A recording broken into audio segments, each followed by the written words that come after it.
E vamos continuar falando desse assunto. Agora a gente vai ter uma entrevista com Railson Araújo. Ele é especialista em Vaticano. Boa tarde para você, Railson. Um prazer tê-lo aqui conosco. Você viu, né? A gente já está com uma dúvida grande sobre a questão do sinal aí para transmissão. Enfim, sei que não é exatamente a área da tecnologia, mas essa preocupação com a confidencialidade de tudo que acontece lá, por que ela é tão intensa? Conta pra gente. Boa tarde.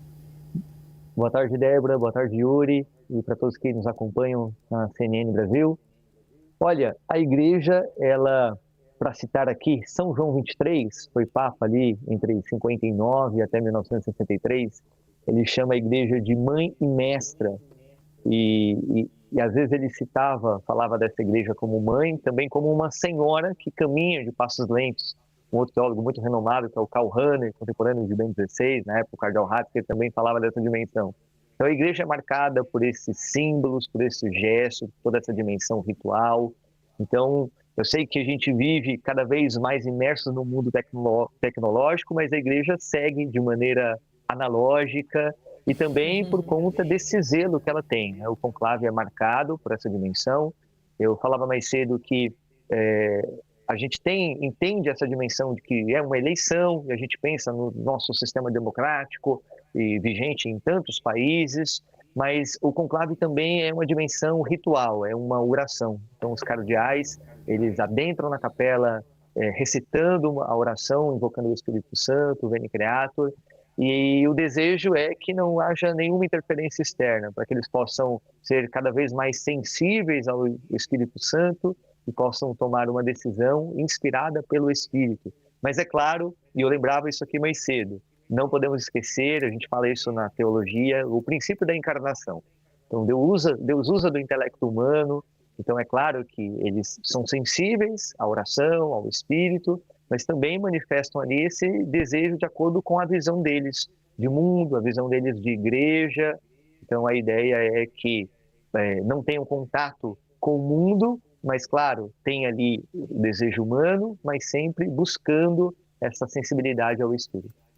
Pois é, Railson, a gente, né, já fez uma série de programas especiais, entrevistamos uma série de especialistas vaticanistas, estudiosos da teologia, né, e da Igreja Católica em específico, como você disse, quer dizer, tem toda essa liturgia e todos os cardeais são cientes de que estão tomando uma decisão que o escolhido terá uma missão de liderar espiritualmente a Igreja Católica. Não é uma mera disputa mundana de poder como costuma ocorrer ou como às vezes é caricaturizado, né, quando se trata ali do conclave.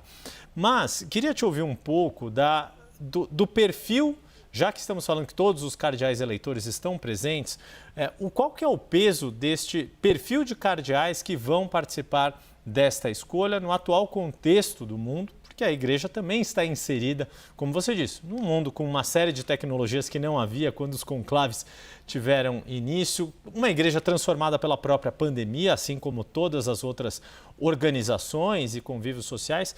Queria que você nos aprofundasse um pouco desse perfil do Colégio de Cardeais que está reunido em Roma, que a partir de quarta-feira vai começar a dar início a este processo chamado conclave. Aqui, Yuri, eu acho que vale a pena a gente fazer um recorte dos últimos 10 anos, pegando aqui o pontificado do Papa Francisco quando ele entra nesse ritmo mais acelerado, podemos dizer assim. Então, Francisco, durante o seu pontificado, convocou os sínodos para discutir junto aos bispos e aos cardeais, e ele tocou no tema da família. Então, foram 2 sínodos que abordaram essa questão, 2015 e 2016, e não só a família pensando nessa dimensão do sacramento do matrimônio, mas questões que envolvem a família, como a dimensão dos casais que se encontram numa segunda união, como ajudá-los nesse processo, a dimensão de flexibilizar essa dimensão para ajudar os casais que buscam provar ali, segundo o Código de Direito Canônico, a nulidade, isto é dizer que o matrimônio não ocorreu, ajudar neste processo. Então, 2015 e 2016, Francisco toca no tema da família. Em 2018, Francisco toca no tema da juventude. E ele, diferente de muitos discursos que nós temos na igreja, que falam que o jovem é o futuro, Francisco enfatizou: o jovem é o agora da igreja. Então, quando falamos de juventude, não é só evangelizar para pensar em quem estará aqui daqui a 5, 10 anos, mas o jovem contribui, alegra, é uma força vital para a igreja. Então, 2018 ele toca nesse ponto. Permita-me voltar aqui em 2015, a encíclica Fratelli Tutti, quando ele fala da ecologia integral. Então, ecologia, família, juventude.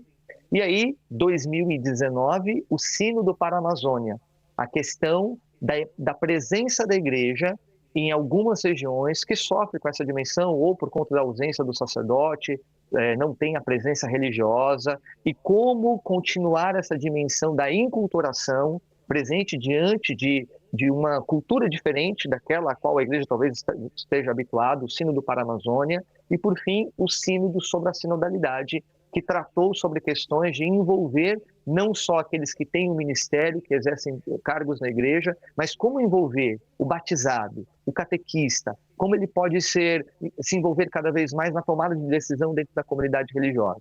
Então, estes aspectos foram discutidos nos últimos 10 anos. Estes temas tratam sobretudo do quê? De uma dimensão pastoral, a presença da igreja em meio à sociedade, respondendo dramas que estão aí. Então, eu penso que o perfil do Papa, ele, neste primeiro momento, não é necessariamente alguém como o guardião da fé, da doutrina, no sentido de é preciso segurar a doutrina. A doutrina está aí, está consolidada, mas a igreja está atenta cada vez mais a essa dimensão pastoral.